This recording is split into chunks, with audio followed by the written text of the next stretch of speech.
Continuer de se courtiser en couple. C'est de ça il est question dans ce numéro de votre rubrique Instant Famille.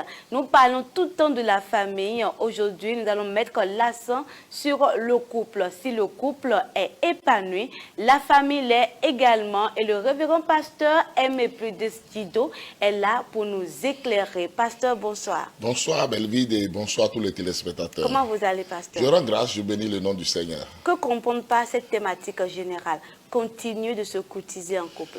Continuer de se courtiser en couple parce que beaucoup de couples ont cessé de se faire la cour.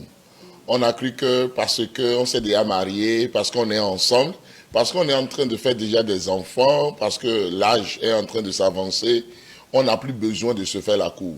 Et les deux se regardent dans cette famille-là, dans cette maison-là, comme des objets de décor.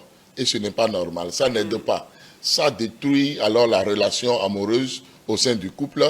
Et il y a beaucoup de conséquences néfastes pour la famille et même pour l'éducation des enfants. Beaucoup de couples, mari ou femme, sont indisposés, sont malades, simplement parce que alors le mot qui guérit n'est pas prononcé par le partenaire. On ne se fait plus la cour. Et ça n'aide pas, voilà. Donc, se courtiser veut dire se rapprocher de temps en temps l'un de l'autre à chaque moment, comme au départ. Se courtiser, c'est se faire la cour mutuellement dans le but alors de développer une relation amoureuse ou d'engagement. Donc, c'est de ça qu'il s'agit. Quels sont les bienfaits de ces moments? Voilà, les bienfaits de la cour et le fait de continuer par se courtiser en couple, c'est d'abord le fait de se rassurer. Parce que lorsqu'on ne se fait plus la cour, c'est comme si l'autre ne considère plus son partenaire, l'autre n'aime plus, alors que à force de faire la cour, alors on se rassure mutuellement de l'engagement pris depuis le début et l'amour alors devient plus fort. C'est aussi alors une manière de lutter contre la monotonie. Parce que là, si on ne se fait pas la cour, il y a une monotonie qui s'installe et ça détruit l'amour. La monotonie n'aide pas du tout. Ça permet aussi de renforcer la communication. Chacun sera libre de s'exprimer alors à son partenaire, à sa dulcinée, à son amoureux, et ça c'est une très bonne chose. Ça permet aussi alors d'avoir une certaine confiance en soi. Ça permet de développer une certaine santé émotionnelle.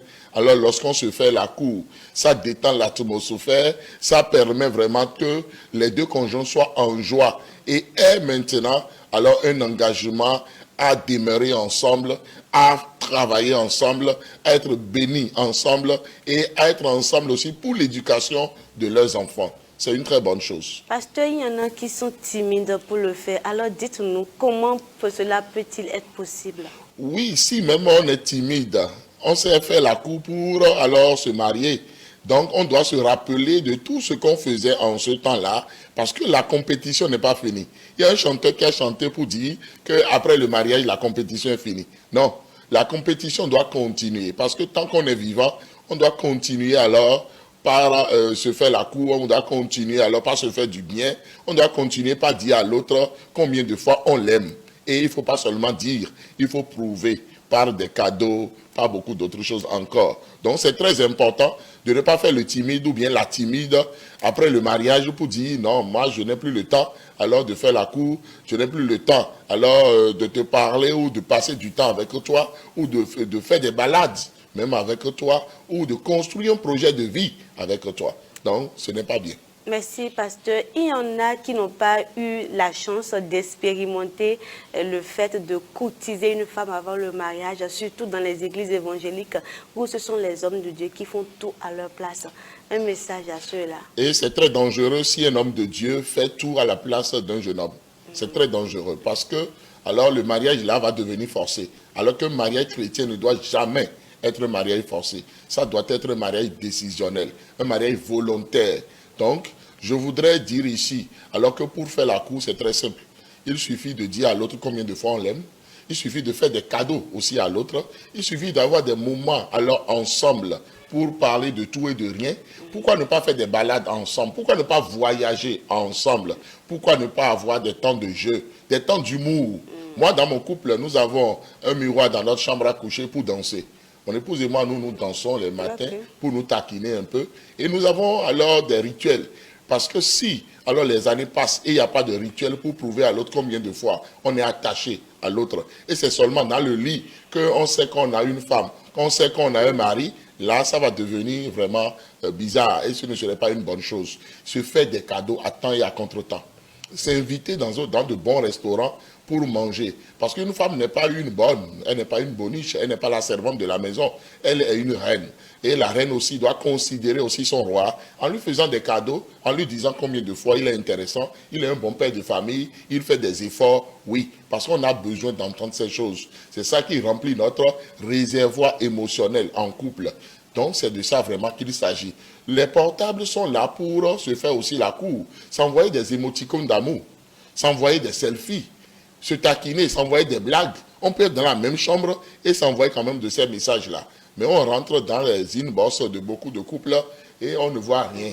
Hein, peut-être c'est seulement des messages menaçants, c'est des audios de violence. Non, ce n'est pas de ça qu'il s'agit. Il est temps maintenant de faire preuve de douceur vis-à-vis de l'autre, de faire preuve de compréhension vis-à-vis de l'autre, de rechercher aussi le bien de son partenaire. Parce qu'il y a des gens en couple qui tirent seulement le drap de leur côté. C'est mon, ma, et l'autre. Ou bien ce sont mes parents qu'il faut honorer. Mais l'autre aussi a des parents. Il faut aussi honorer les parents de l'autre. Hein? Allons dans mon village, mais allons aussi dans le village de l'autre. Donc c'est un peu ça. Il faut qu'il y ait cet équilibre-là. Sinon, on ne se fait pas la cour, on ne se fait pas du bien et ce n'est pas une bonne chose. On constate même dans les portables que c'est écrit gentle au lieu de chéri, d'autres petits mots. Il faut vraiment trouver des mots doux pour qualifier l'autre, pour lui dire, pour l'observer, pour le regarder. Et pourquoi même ne pas flirter aussi en couple, se toucher, se regarder, hein, beaucoup de choses, s'écouter. Passer du temps à se parler. Parce que ne pas se parler, c'est dangereux. On ne peut pas faire la cour sans se parler. Donc il faut se parler tout le temps. Il ne faut pas économiser l'expression « je t'aime ». Hein, je t'aime, je continue de t'aimer. Le mari doit dire à sa femme « je t'aime ». La femme doit dire à son mari « je t'aime ». Le mari doit aller jusqu'à dire « je voudrais payer une autre dot ». Parce que tu es un bon vin. Et avec l'âge, tu te bonifies. Tu deviens encore de plus en plus belle. Hein, j'aime ça. Okay. Hein, je t'aime autrement, j'aime ta forme, j'aime ton regard, j'aime tes cheveux, j'aime tout en toi. Oui, là, les femmes sont très contentes de l'entendre. Et aussi, les maris aussi, alors, aiment aussi entendre de très bonnes paroles venant de leur dulcinée, venant de leur épouse. C'est de ça qu'il s'agit. Merci, pasteur. Que retenir maintenant? Nous devons retenir qu'il est temps maintenant de continuer par faire la cour en couple, de continuer pas se courtiser en couple.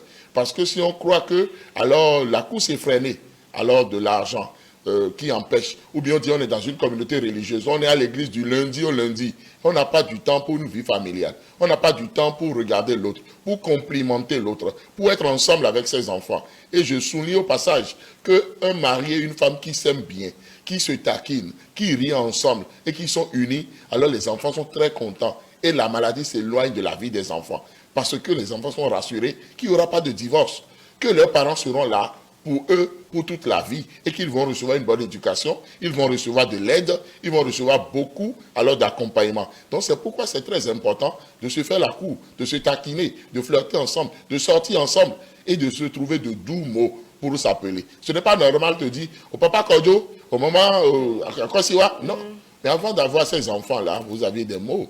Pourquoi ne pas se dire toujours ces petits mots-là? C'est très important. Et tout cela permet de garder une certaine jeunesse dans le couple à travers les âges. Et il y a un mina, on dit, donc, ça veut dire qu'il n'y a pas de vieux ou bien de vieille en terminant. Mais ce n'est pas seulement en terminant. Donc, lorsque dans un couple, on se fait bien la cour, il n'y a pas de vieillesse. Même après 100 années de mariage, on continue de s'aimer, de se parler. Et votre meilleur ami, c'est votre partenaire. C'est de ça vraiment qu'il s'agit. Merci beaucoup, pasteur. Le dimanche passé, vous avez lancé votre livre, le 14e livre. Oui. Et présentez-nous à nouveau ce livre. Oui, le dimanche passé, j'ai lancé mon 14e livre, Découvrir et accomplir sa mission sur Terre. Et ce livre-là, une personne très importante à moi, qui lit tous mes livres avant que je ne les lance, m'a dit que c'est mon meilleur livre. Donc, je vous recommande chaudement ce livre-là parce que beaucoup ne connaissent pas leur mission. beaucoup sont en train, par jalousie, d'accomplir la mission des autres, alors que vous, votre mission est là. Et si vous n'accomplissez pas votre mission, vous n'aurez pas la bénédiction qu'il faut, vous n'aurez pas l'épanouissement qu'il faut, vous n'aurez pas la joie de vivre qu'il faut. Et au soir de votre vie, vous allez dire si je savais. Et il ne faut jamais alors prononcer cette phrase-là. Donc votre exemplaire vous attend. Merci à tous ceux-là qui étaient alors à ce lancement pour m'accompagner, pour me témoigner leur amour. Et maintenant, vous pouvez commander ce livre-là. Ce livre-là est sur Amazon, traduit en 20 langues. Et aussi, si vous êtes dans nos pays qui nous entourent, alors il suffit simplement alors de phoner le pasteur Djido. Je vous donne l'adresse de celui qu'il faut contacter dans votre pays pour avoir les 14 livres du pasteur Djido ou le 14e livre qui vient d'être lancé. D'accord. Rappelez-nous vos contacts.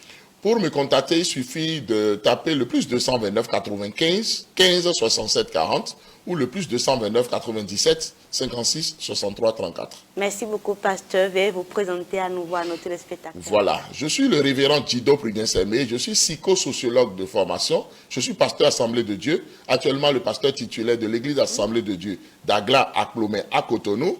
Je suis coach, formateur et consultant en développement personnel, en question d'entreprise et en question de famille.